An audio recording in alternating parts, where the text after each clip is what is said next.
Amen.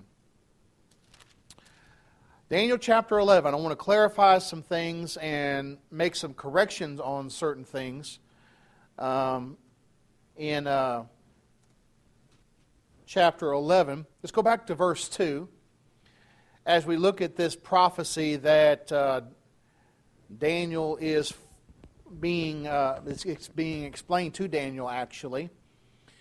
One thing I did not point out in verse 2, it says, "And now I will tell you the truth. Behold, 3 more kings will arise in Persia, and the 4th shall be far richer than them all. By his strength, through his riches, he shall stir up all against the realm of Greece." This 4th king in verse 2 is referring to Xerxes of Esther's time period. The book of Esther is dealing with this Persian king, the 4th king. So the book of Esther, when it talks about Xerxes in that historical book, who is the husband of Vashti and also later on of Esther herself, is who Daniel is talking about in this verse. So I failed to bring that point out. So Esther is a very important book, very powerful book. It's very interesting that in the book of Esther, just a little tidbit of information, the name of God, the word God, is nowhere found in Esther. But God's hand is seen all over in providence, and God providing for and taking care of His people. Another thing, verse 17, I talked about this daughter of women being Cleopatra. That is correct, but when I said it's the Cleopatra that was portrayed in the movie with Elizabeth Taylor, that is incorrect. There were several Cleopatras. This would be the very first Cleopatra in verse 17, when he says, "He shall give him the daughter of women to destroy it, but she shall not stand with him or be for him." This is referring to a Cleopatra, but not the Cleopatra that was portrayed in the movie by Elizabeth Taylor. That was a later Cleopatra that was very close to the time of the birth of Christ. This would be one of the first Cleopatras. Just like there's several Antiochuses. There's like 4. There's several Cleopatras. Several kings would pass their name down, or their queens would pass their name down to their children. And so you would have the 1st, 2nd, 3rd, 4th. So let me make that correction. The biggest correction, I think, is verses 36 through 45. And I probably, from my studies, I'm going to conclude that the concept goes into chapter 12. Daniel 11, verse 36 through 45, is referring to the Roman Empire, the Roman period. I said before that this is going back and talking about Antiochus Epiphanes and what he did. I want to correct that from the studies that I've done, because from the studies in the books that I have looked at and the commentaries, they're saying, some say this is Antiochus, but the others are saying, no, this is referring to the Roman Empire, because some of the things mentioned in these verses, Antiochus Epiphanes didn't do, was not able to do. And since we know that Daniel saw the coming of the Roman Empire, he saw it in Daniel chapter 2, he saw it in Daniel chapter 7. Therefore, it's only logical that he would talk about the Roman Empire and the Roman period, as he's talking about this history that goes from the time of the Persians all the way up into the time of the coming of Christ. Why would he not be mentioning the Roman Empire? And some of the things that is spoken of in these verses 36 through 45, the Roman Empire did do. So I have concluded this is talking about the period of the Romans, when the Roman Empire came into power. Let's begin in verse 36 of Daniel 11. "Then the king shall do according to his own will. He shall exalt and magnify himself above every god, shall speak blasphemy against the God of gods, and shall prosper till the wrath has been accomplished, for what has been determined shall be done." And this is referring to the fact that the Roman emperors thought of themselves as gods. Now, some of them didn't take it very seriously. They didn't enforce it on the people. The concept of the August one, Caesar Augustus, the August one, the one that's exalted. By the way, that's where we get the name of the month, August, from. And so they thought of themselves as gods, and they were deified as gods. Now, the one who took it very seriously was Domitian, and he enforced it on people. And that's what you have in the time period of the book of Revelation. But they all deified themselves and liked to think of themselves as gods, and they spoke blasphemous things. Verse 37, he shall regard neither the God of his fathers, nor the desire of women, nor regard any God, for he shall exalt himself above them all. I don't know the number of them, but a large number of the Roman Caesars were bisexual and homosexual. They don't regard the desire of women. That fits the Roman Caesars very much so. And so that is an apt description of them. Verse 38, but in their place he shall honor a god of fortresses, and a god which his fathers did not know, he shall honor with gold and silver, precious stone, and pleasant things. The expansion of the Roman Empire is being spoken of here, a god of fortresses. They were a force to be dealt with as far as the Roman Empire expanding and the borders of the empire expanding. Verse 39, he shall act against the strongest fortresses with a foreign god, with which he shall acknowledge and advance in its glory, and shall cause them to rule over many and divide the land for gain. So the expansion of the Roman Empire covered most of Europe, part of Britain, part of the northern part of Africa, of course Palestine, when you look at the maps of the extent of the Roman Empire. Verses 40 through 45 goes on to further talk about the exploits of the Roman emperors. At the time of the end, the king of the south shall attack him, and the king of the north shall come against him like a whirlwind, with the chariots of horsemen and with many ships, and he shall enter the countries, overwhelm them, and pass through. He shall also enter the glorious land. That's talking about what? The place of Jerusalem, Palestine, the promised land, the glorious land. And many countries shall be overthrown. But these shall escape from his hand, Edom, Moab, and the prominent people of Ammon. He shall stretch out his hand against the countries, and the land of Egypt shall not escape. Of course, you have Egypt being part of the Roman Empire. Alexandria was a city that was a part of the Roman Empire as it expanded. Verse 43, he shall have power over the treasures of gold and silver and over the precious things of Egypt. Also the Libyans, the Ethiopians shall follow at his heels. But news from the east and the north shall trouble him. Therefore he shall go out with great fury to destroy and annihilate many. And he shall plant the tents of his palace between the seas and the glorious holy mountain, yet he shall come to his end, and no one will help him. Seems very reminiscent of what you see in Daniel chapter 7, as it talks about this beast that was very ferocious, very monstrous, was a creature that destroyed and conquered many people, and as a result, it persecuted the church, but came to an end. God judged it and brought it to an end. And I believe this is what you're seeing here, talking about the Roman Empire. So it makes more sense when you study it and think it through that is talking about the time of the Romans. Now, having that thought in mind, go into chapter 12. Remember, no chapter and verse divisions. And going into chapter 12, I think the flow of thought continues.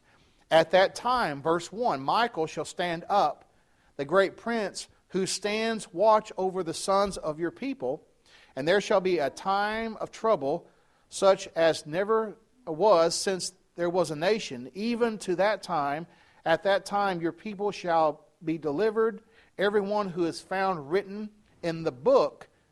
And many of those who sleep in the dust of the earth shall awaken, some to everlasting life, and some to shame and everlasting contempt. Those who are wise shall shine like the brightness of the firmament, and those who turn many to righteousness like the stars forever and ever. Verse 4, but you, Daniel, shut up the words and seal the book until the time of the end. Many will run to and fro, and knowledge shall increase. Now let's stop right there. If he's still talking about the Roman Empire, in verse 1 he talks about Michael shall stand up. Michael here is referring to who? Michael the archangel. We have this discussion about Michael in chapter 10 and how he is one of the chief princes. Verse 13. The prince of the kingdom of Persia withstood me 21 days, and behold, Michael, one of the chief princes, came to help me, for I had been left alone there with the kings of Persia. We talked about how this spiritual warfare is going on. Michael is a part of this. Michael the archangel is going to stand up and defend God's people. The great prince who stands watch over the sons of your people.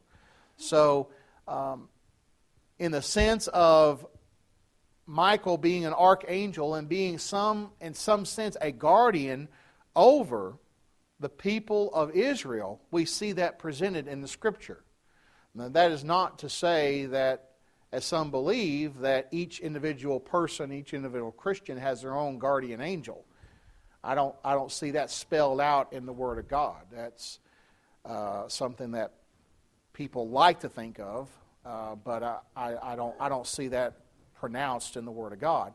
But as far as in the providence of nations, the rise and fall of nations, there seems to be some role that the angels do play. Whatever it might be, we just don't know. That's within the realm of the spiritual. And it talks about the ones who are in the book. Everyone who is found written in the book.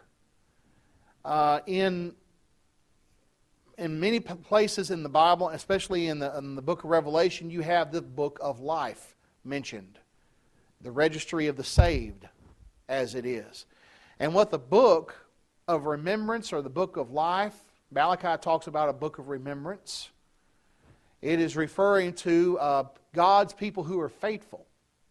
God's people who are on the list of God's faithful people.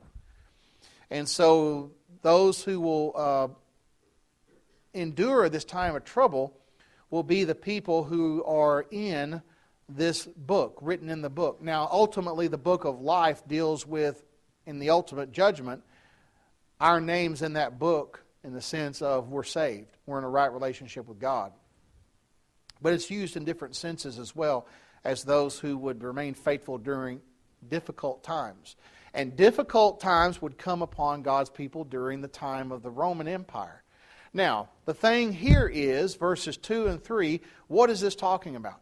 Is this talking here about the resurrection at the end of time, or is this talking about a spiritual resurrection?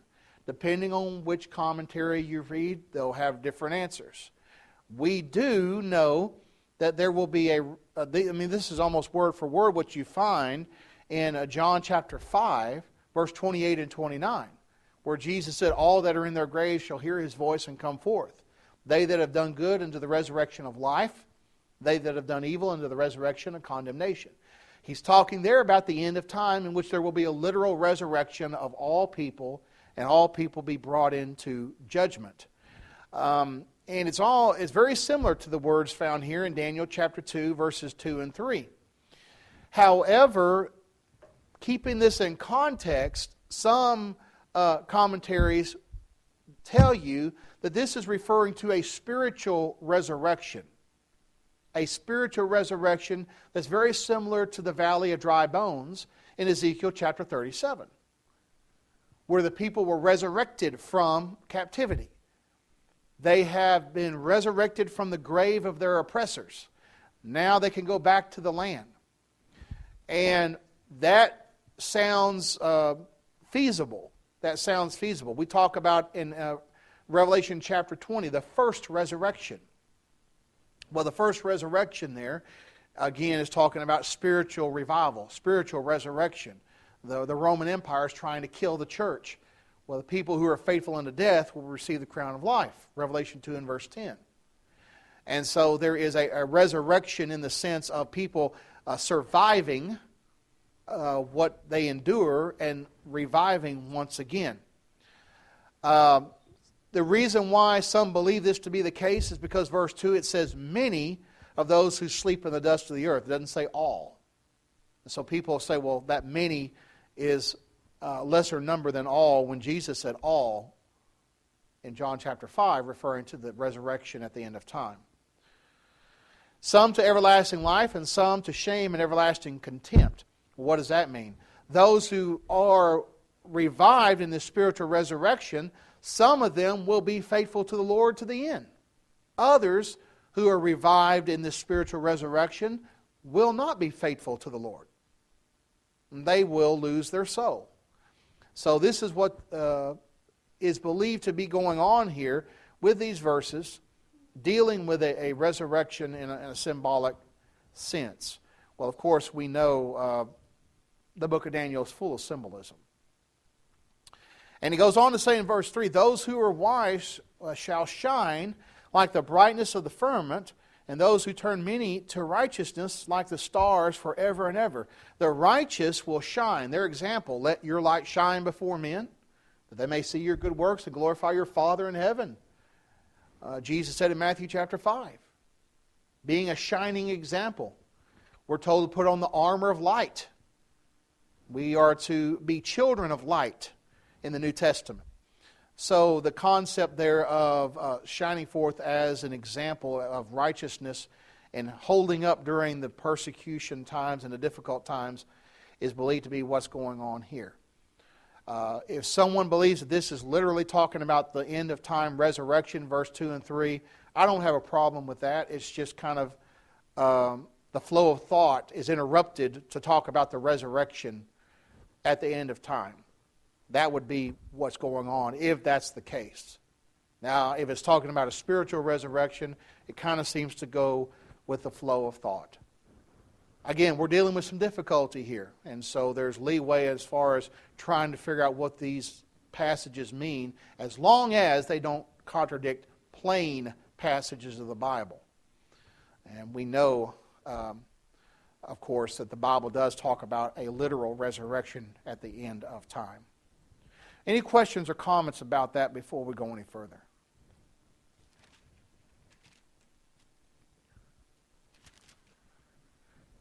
Now, if you thought that was difficult, we're going to get deeper into some difficulty here. Verse 4 said, Daniel shut up the words and sealed the book until the time of the end. Many shall run to and fro, knowledge shall increase. You seal up the book, you shut up the book. But in Revelation 22 and verse 10, what is John told? It might be by the angel, and it might be by, let me look it up. Revelation 22 in verse 10, it's the angel.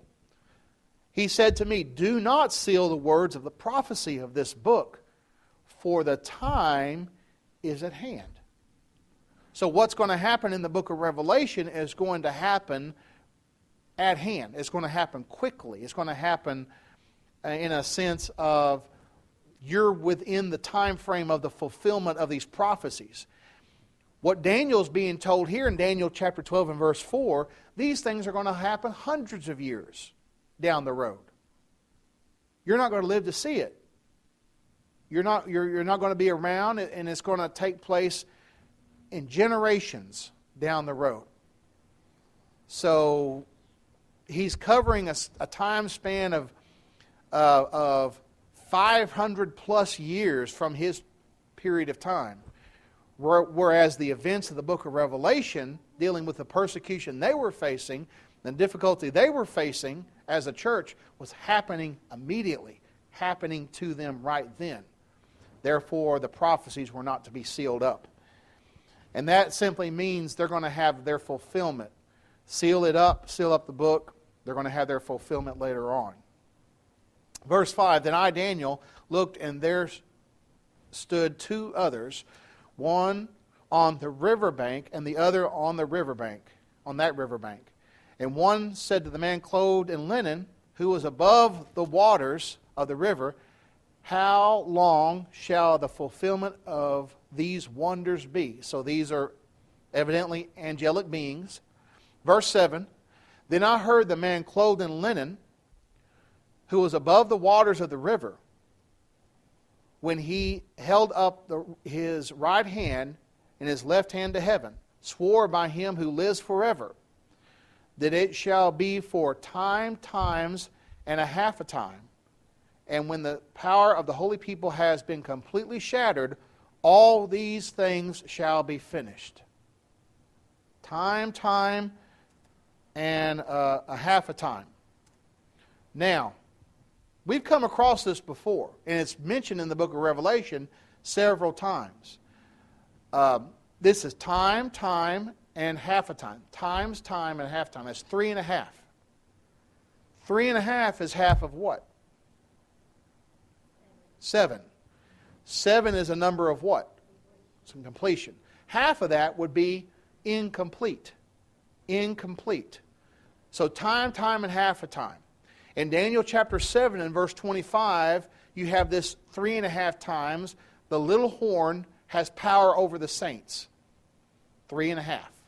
That means this little horn that's persecuting the saints is going to have a short lifespan, in the sense of it's not going to be a complete overcoming persecution. It's going to be short-lived, as it were. Daniel 12 and verse 7, here it's mentioned again. The power of the holy people shattered. Just over a period of 3.5, in the sense of not a complete destruction of God's people. In Revelation chapter 11, look at Revelation chapter 11.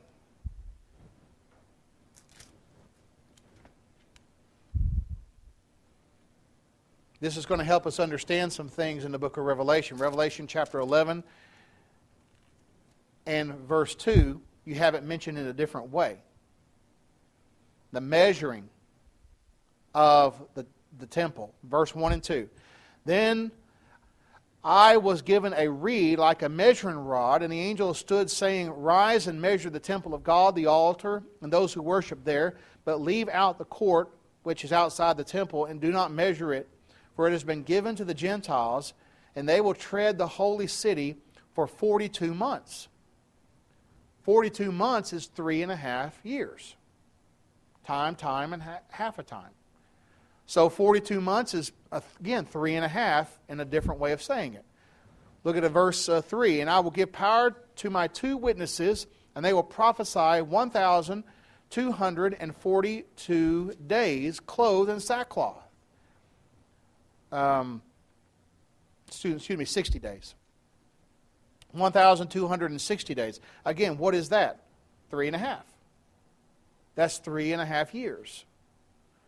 So when you say 3.5, 42, 3.5 being 3.5 years, 42 months, and 1,260 days, you're saying the same thing. Half of a complete number in the understanding of a complete number. Then in chapter 12 and verse 6, you have it again. The woman fled into the wilderness. She was in a place prepared by God that she should feed, that they should feed her with there 1,260 days. Again, in hiding in this place, 1,260 days. The woman nourished in the wilderness. Look at verse 14, the same chapter. But the woman was given 2 wings of a great eagle, that she might fly into the wilderness and to her place, where she is nourished for times and a half of times from the presence of the serpent. So again, 3.5. That's 1,260. And then Revelation 13 and verse 5. And he was given a mouth speaking great things and blasphemy, and he was given authority to continue 42 months. That's 3.5 years. All of this, whether you're talking about 42 months, 1,260 days, it's all 3.5 years. A half of a 7-year period of time. So that we don't get bogged down in the numbers. The point is this. Here's what's going to happen. The persecution is going to come upon you, but it's not going to be completely devastating. There will always be a remnant of God's faithful people, and it will always only be temporary. It'll always be a temporary thing. It will not be ongoing. It will be temporary. So that's what we can take from that. Again, a lot about that I don't fully understand, but I can understand the big picture. And that's what we need to get from it, the big picture here. Back to Daniel chapter 12. Any questions about that? Any comments?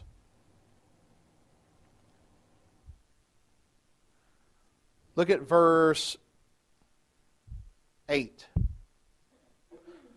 Although I heard, I did not understand. Then I said, my Lord, what shall be the end of these things? Daniel heard and he didn't understand. Here we are reading and we don't understand. You know, we got the complete revelation of God in both the Old and New Testament. And it's hard for us to understand. So there's some difficulty here. My Lord, what shall be the end of these things? In verse 9, he said, go your way, Daniel, for the words are closed up and sealed till the time of the end.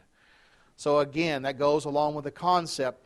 These are going to be fulfilled in the future, beyond your time. Again, verse 13 is going to talk about that. Beyond your time. Verse 10, many shall be purified and made white and refined, but the wicked shall do wickedly, and none of the wicked shall understand, but the wise shall understand. The wicked shall not understand, but the wise shall understand. Now, this is why this is going to have something to do with the Roman Empire. Look at verse 11. And from that time that the daily sacrifice is taken away, and the abomination of desolation is set up, there shall be 1,290 days. Verse 12, blessed is he who waits and comes to 1,335 days. Okay, what does that mean? We've got some difficulty here. One thing I believe that we can understand as far as this being a reference to the Roman Empire is look at Matthew chapter 24.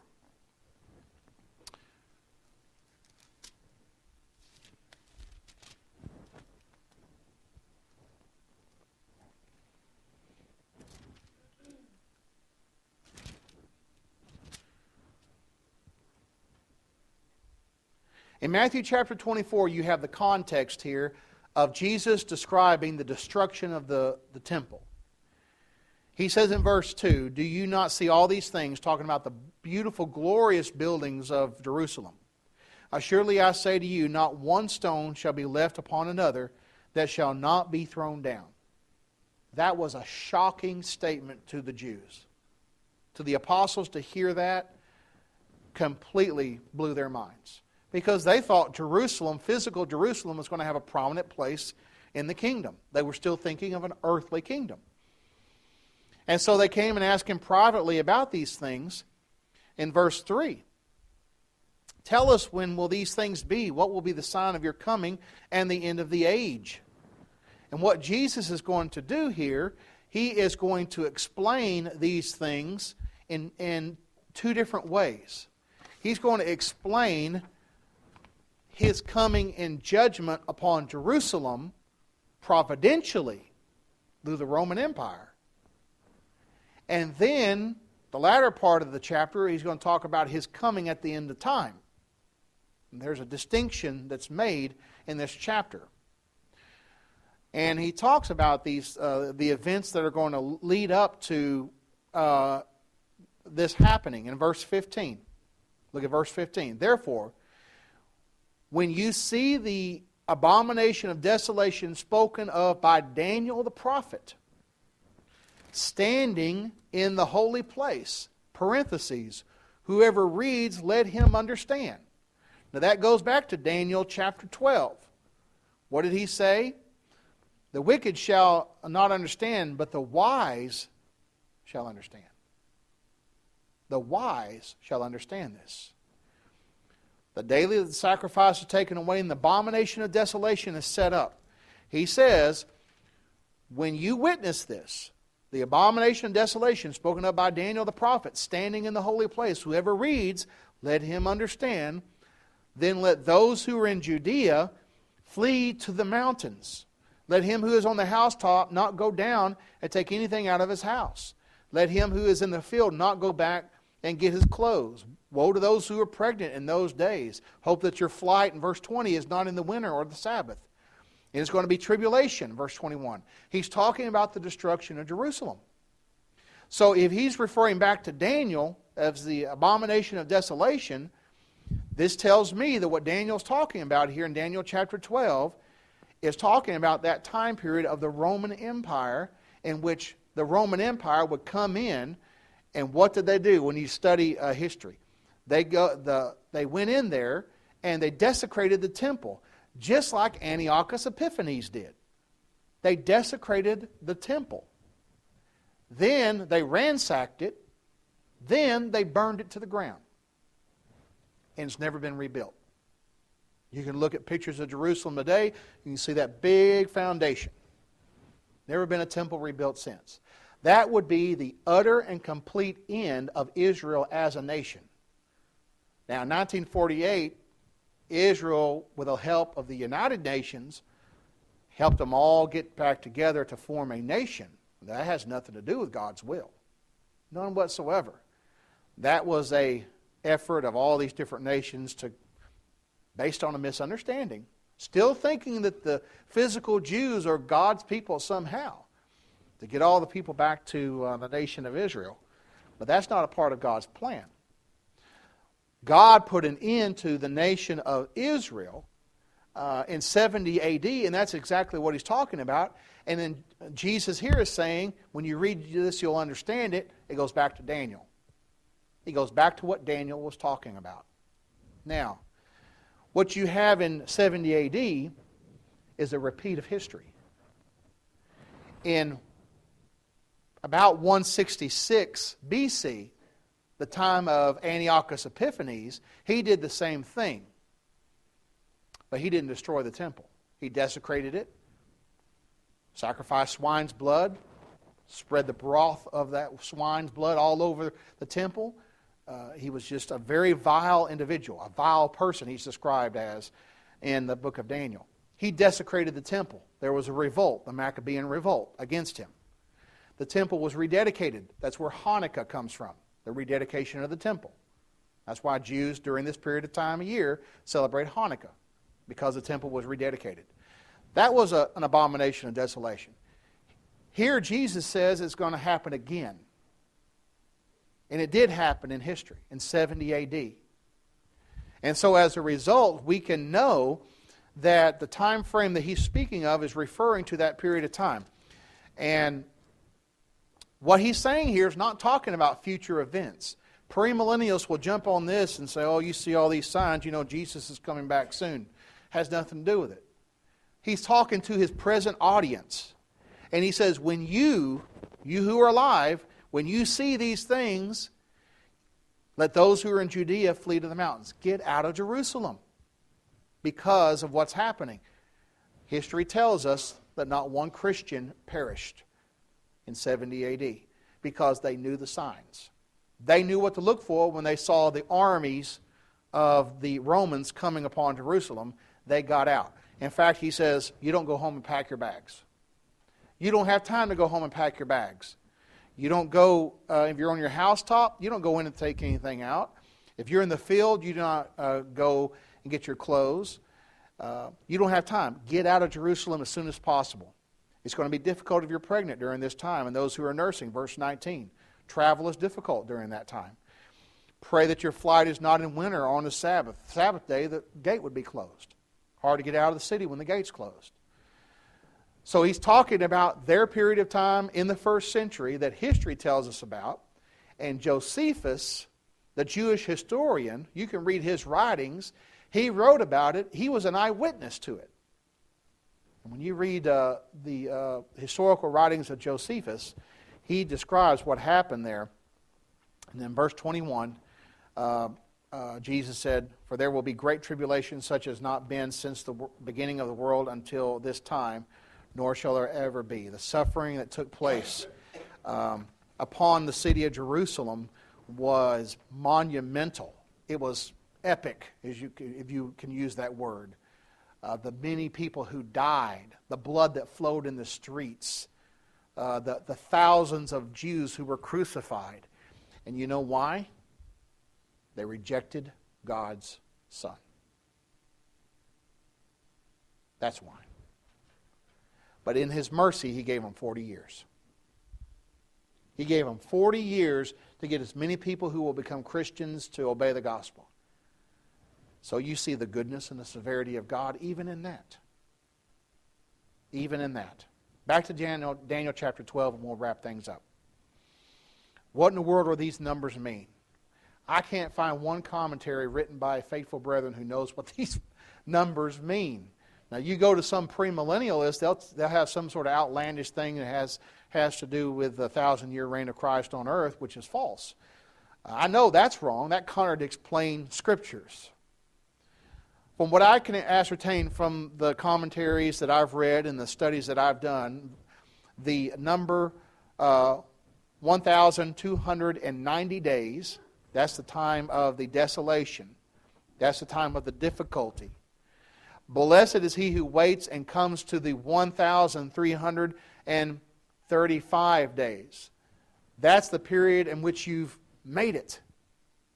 You get through the difficult times, you make it. Whatever the numbers might represent symbolically. The point is, you're blessed if you pull through. You're blessed if you make it through these difficult times. Notice what he said in verse 10. Many shall be purified and made white and be refined, but the wicked shall do wickedly.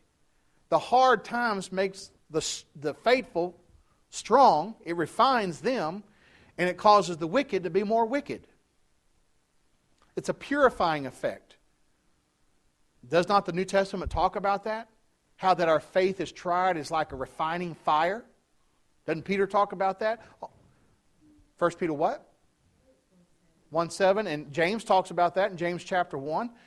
The difficulties, the trials, the persecutions causes a refining effect. It purifies us.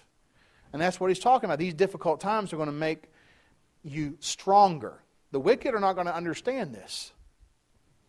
But the wise will. The wise will have a knowledge of God's Word. That's why when Jesus said, when you read what Daniel said, understand what's going on here. So he says, blessed is those who wait to the 1,335 days. You hang in there till this period, you will be blessed. In other words, you endure the period of persecution, and you will indeed be blessed. That's the big picture that we definitely can take away from it. Whatever the specifics of these numbers mean, there'll be something that we'll probably study for a long time. But we can take away the big picture. That if we remain faithful, we will be blessed. Now notice what he says to Daniel in verse 13.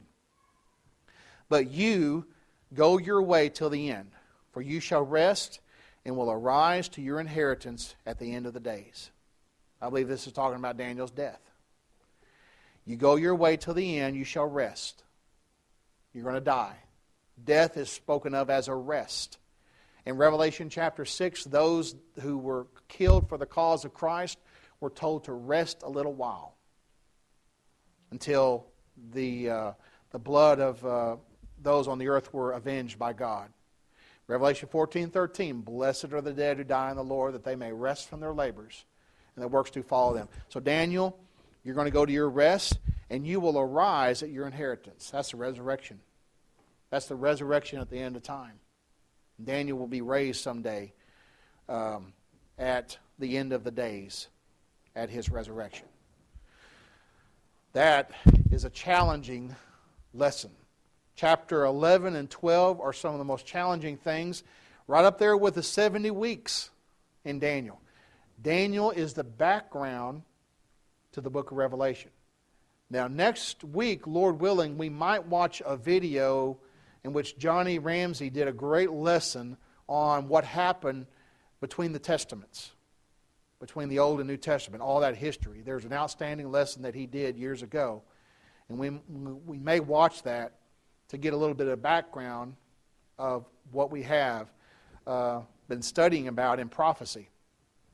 Then, in 2 weeks from this point, Lord willing, we'll look at the book of Revelation, because the book of Daniel has prepared us for the book of Revelation.